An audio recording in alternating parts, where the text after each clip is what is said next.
Sherlock Holmes did not like aimless physical exercise, but one spring day I persuaded him to go for a walk with me in the park. We walked for 2 hours, and it was almost 5 when we returned to Baker Street. "I beg your pardon, sir," said our page boy as we entered. "There was a man waiting for you. He was a very restless gentleman. He walked all around the room saying, 'Isn't Mr. Holmes going to return?' Finally, he left." You see, Holmes said to me. I needed a case, and now I have lost this one because we went for a walk in the park. Hello? That's not your pipe on the table? Well, that man must have a very big problem, because he left his pipe. It is obvious that he likes this particular pipe very much. How do you know that he likes it very much? I asked. Well, explained Holmes, I think this pipe costs around 7 and 6pence. Now, look, it has been mended twice with silver bands that probably cost more than the pipe itself. So this man must like his pipe very much, if he prefers to mend it instead of buying a new one with the same money. Just then, as Holmes was talking, we heard someone walking up the stairs, and then a man walked into the room without knocking. "I beg your pardon," said the man. "I should have knocked, but I am very upset, and I need help." The man then took off his hat and sat down on a chair. "My dear Mr. Grant Munro," began Holmes. Our visitor jumped from his chair. "What?" he cried. "You know my name?" "If you want to preserve your incognito," said Holmes, smiling, "then you should not write your name on the inside of your hat, or else you should turn the inside of your hat away from the person whom you are addressing. Anyway, my friend and I have heard many strange secrets in this room, and we have had the fortune to help many people. Please tell us the facts of your case." "The facts are these, Mr. Holmes," he said.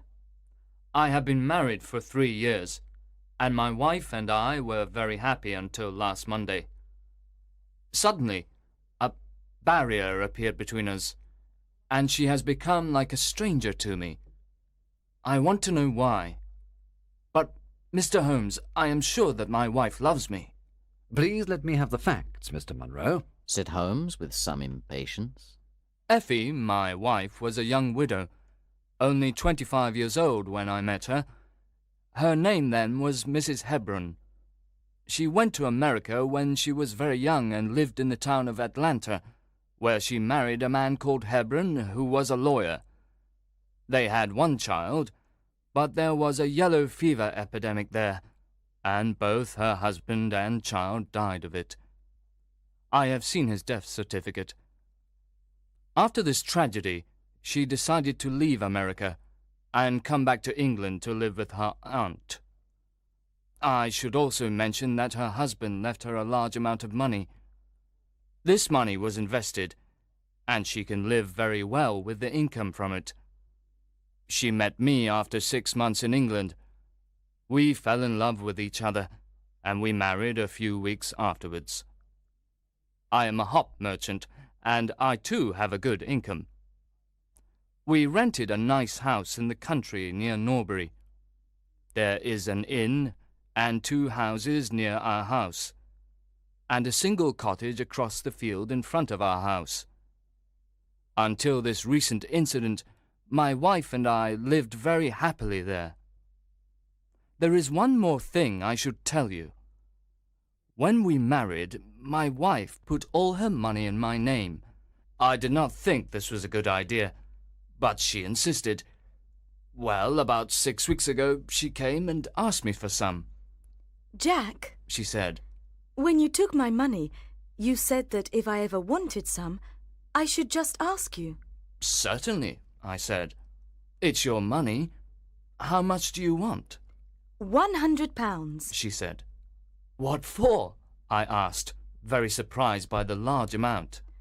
"Oh," she said playfully. "You said that you were only my banker, and bankers never ask questions, you know." I was not happy about this, because this was the first time that there was a secret between us. I gave her the cheque and forgot about the matter. It may have nothing to do with what happened afterwards, but I thought that I should mention it. Anyway, I told you that there is a cottage near our house. Well, I like walking past that cottage, and last Monday, as I walked past the cottage, I saw an empty van going away from the cottage and furniture in front of the cottage. Someone was finally going to live there. I was looking at the cottage when suddenly I saw a face watching me from an upper window. There was something strange about the face, Mr. Holmes, that frightened me. I was not very near, but there was something unnatural and inhuman about the face. It was yellow and rigid. I walked closer to the house, but the face suddenly disappeared. Then I went to the door and knocked. A tall woman answered the door. I told her that I was her neighbour and asked her if she needed any help. If we need any help, we'll call you, She said, and shut the door in my face. That night I did not tell my wife about the strange face and the rude woman, but I did tell her that people were now living in the cottage.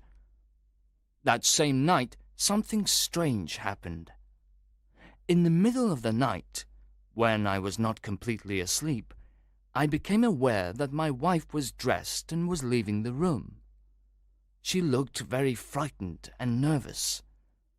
I waited for about 20 minutes, and then she returned. "Where have you been, Effie?" I asked as she entered. She moved back quickly with fright. Are you awake, Jack? She cried with a nervous laugh. She told me that she had wanted some fresh air, but I did not believe her. What was my wife hiding from me? The next day I had to go to the city, but I was so worried about my wife that I returned early to Norbury at about 1 o'clock. Walking home, I went past the cottage. I stopped for a minute in front of it to look for that strange face. As I stood there, imagine my surprise, Mr. Holmes, when the door suddenly opened and my wife walked out. Oh, Jack! She said. I came here to see if our new neighbours needed anything. Why are you looking at me like that? Are you angry with me? So, I said, this is where you went during the night. What do you mean? She cried. You came here. I am sure of it. Who are these people? I have not been here before. I know you are not telling me the truth. I'm going to enter the cottage and discover the truth. Please don't go in, Jack. She cried. I promise that I will tell you everything someday, but if you enter now, you will cause great sadness. Then she held me tightly, and I tried to push her off. Trust me, Jack. She cried. You will not be sorry. If you come home with me, all will be well. If you force your way into that cottage, our marriage is finished. I will trust you, I said, if you promise never to come here again. She was greatly relieved. Then, as we started to leave, I looked up, and there was that yellow face watching us out of the upper window. What link could there be between that creature and my wife? After that, everything went well. But one day I returned home early. I discovered that my wife had been to the cottage again, so I went to the cottage. I walked into the house and found no one. But upstairs I found a comfortable room, and on the mantelpiece stood a full-length photograph of my wife.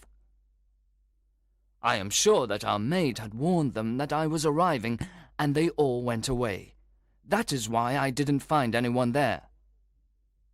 When I saw my wife again, I told her that there could be no peace between us until she told me the truth. That was yesterday, Mr. Holmes, and then I decided to come and see you for help. After hearing this strange story, Holmes sat silent for a few minutes, thinking. Then he said, Are you sure that the yellow face was a man's face? Each time I saw it, he replied. I saw it from a distance, so I am not sure. When did your wife ask you for the money? Asked Holmes. Almost 2 months ago. Have you ever seen a photograph of her first husband? No, there was a great fire in Atlanta after her husband's death, and all her papers were destroyed. And yet she had a death certificate. Have you ever seen it? Yes, she got a duplicate after the fire. Have you ever met anyone who knew your wife in America? No, Has she ever talked about visiting America again? no, Has she ever received letters from there? no, I don't think so. Thank you. concluded Holmes. Now, go back to Norbury, and when you see that those people have returned to the cottage, call us. It will be easy to solve this mystery. Then Mr. Grant Munro left, and Holmes and I discussed the case. I'm afraid that this is a case of blackmail, Said Holmes. And who is the blackmailer? I asked. Well, it must be that creature with the yellow face. Upon my word, Watson, there is something very attractive about that yellow face at the window, and I would not miss this case for worlds. Have you got a theory? I asked. Yes, Holmes replied. I think her first husband is in the cottage. This is what I think happened. This woman was married in America. Her husband got a terrible disease. That is why he has that horrible yellow face. She ran away from him at last and came back to England, where she changed her name and started a new life. After 3 years of marriage, she feels safe again. But her first husband, or some unscrupulous woman attached to him, discovers where she lives. They write to her and tell her to send them £100, or they will tell her new husband everything. When her husband tells her that someone is living in the cottage, she knows that they are her blackmailers. In the middle of the night, while her husband is sleeping, she decides to go to the cottage. That night, she is not able to convince her blackmailers to leave her alone, so she returns the next day. That was when her husband saw her coming out of the house. She then promises her husband that she will not return, but she wants to get rid of her blackmailers. She decides to go again, and this time she brings a photograph, which they probably asked her for. Fortunately for her, her maid warns her that her husband is coming, and she and her blackmailers leave the house in time. Now we can do nothing except wait for Mr. Munro to call us, and then we will see if my theory is correct. We did not have to wait long. After tea, we received a message from Mr. Munro saying, There are people in the house. That night, Holmes and I took a train to Norbury. Mr. Munro was waiting for us at the station, and he took us to the cottage. When we arrived there, Holmes asked Mr. Munro if he was sure he wanted to enter the cottage. Mr. Munro said he was sure, and we went to the door of the cottage. As we approached the door, a woman suddenly appeared. It was Effie. For God's sake, don't, Jack! She cried. Trust me! I have trusted you too long, Effie. He cried sternly. Let go of me. My friends and I are going to solve this mystery. We rushed up the stairs to the lighted room. In one corner there was a desk, and at that desk there appeared to be a little girl. Her face was turned away from us when we entered the room, but we could see she was wearing a red dress and long white gloves. She turned around to us, and I gave a cry of surprise and horror. Her face was the strangest yellow colour, and it had absolutely no expression. A moment later the mystery was explained. Holmes, with a laugh, put his hand behind the ear of the little girl and pulled off the mask, and there was a little coal-black girl. She laughed, and I laughed too, but Grant Munro stood staring with his hand holding his throat. My God! He cried. What does this mean? I will tell you everything. Cried his wife with a proud face. You have forced me, and now we must both accept the situation. My husband died at Atlanta. My child survived. Your child? cried Grant Munro. She pulled out a locket, and inside the locket was the picture of a very handsome and intelligent man, but a man who was obviously of African descent. This is John Hebron of Atlanta, said Mrs. Munro. And he was a very noble man. I cut myself off from my race to marry him, but I never regretted it for a moment. Unfortunately, our only child took after his people rather than mine. She's very dark, but she is my dear little girl. When the little girl heard these words, she ran to her mother. I left her in America with a trusted servant, Mrs. Munro continued, because she was not very healthy, but I never considered abandoning her. When I met you by chance and learned to love you, I was afraid to tell you about my child. I was afraid to lose you. I kept her existence a secret from you for 3 years. But finally, I had to see my little girl. I sent the servant £100 and told her to come to this cottage. I took every possible precaution so that there would not be gossip about a little black girl. That is why she wore that yellow mask. You told me about her arrival in the cottage, and that night I had to see her, and that was the beginning of my troubles. And now, tonight, you know everything. What are you going to do about me and my child? Mr. Grant Munro did not say anything for 2 minutes, and his answer was one of which I loved to think. He lifted the little child, kissed her, and with the little girl in his arms, he gave his other hand to his wife. We can talk it over more comfortably at home, he said. I am not a very good man, Effie, but I think that I am better than you thought. We all left the cottage together, and then Holmes and I returned to London. We did not say another word about the case until late that night at Holmes's house in Baker Street, just before Holmes went to bed.